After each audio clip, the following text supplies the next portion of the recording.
Ayan guys, oh. Ni-review namin yung CCTV namin kanina kasi nawala yung hagdan namin eh. Ito pala, ito, dapat isang magbabote na padaan sa ilog sa gilid ng bakuran namin. Napansin niya yung hagdan namin. Ay napansin niyo naman guys na tumatahol na yung aso talaga at tinatahol na siya. At wala siyang pakialam guys. Gusto niya pa rin talagang kunin yung hagdan namin guys. Ayun guys, inaabot niya talagang hindi niya maabot at talagang sumampa pa siya guys sa bakuran namin para lang makuha yung hagdan. Easy money, brief boundary ka dyan bossing. Grabe walang takot si kuya. For awareness ha, mga tol, mga sir, mga ma'am. Mag-iingat po tayo lagi. Kasi naglipanan na ang mga masasamang tao. Ingat po tayo lagi guys. Ayan guys, nakuha niya na yung hagdan namin.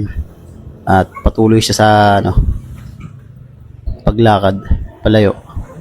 Brief boundary ka dyan sir. Sana hindi masarap ulam nyo mamaya. Sana pagtulog mo, managinip ka na nahulog ka sa hagdan. Ay, di pa yata na kontento. Babalik pa. Talaga naman. Papansin nyo guys, sinampan niya na naman ulit oh. Ayan guys, napansin niya kasi na walang tao dito sa bahay. Kaya siguro akit siya at gagamitin niya na lang yung hagdan. Papanik dito sa bahay para magnakaw na lang siya. Brief boundary ka dyan bossing. Binikbit niya yung hagdanan, dumaan sa harapan para ibalik yung hagdanan sa harapan. Kasi doon naman talaga nakalagay yan dahil for the content only.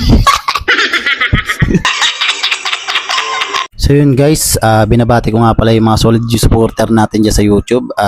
Salamat nga pala sa walang sawang pagsuporta dito sa atin sa YouTube channel natin.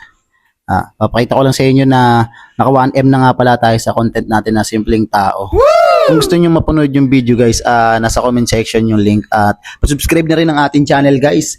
At saka pa-follow ng ating Facebook, pa-share ng video para patuloy lang tayo sa paggawa ng content. Good vibes lang tayo guys. Paalam mga kapinakbet. Hanggang dito na lang.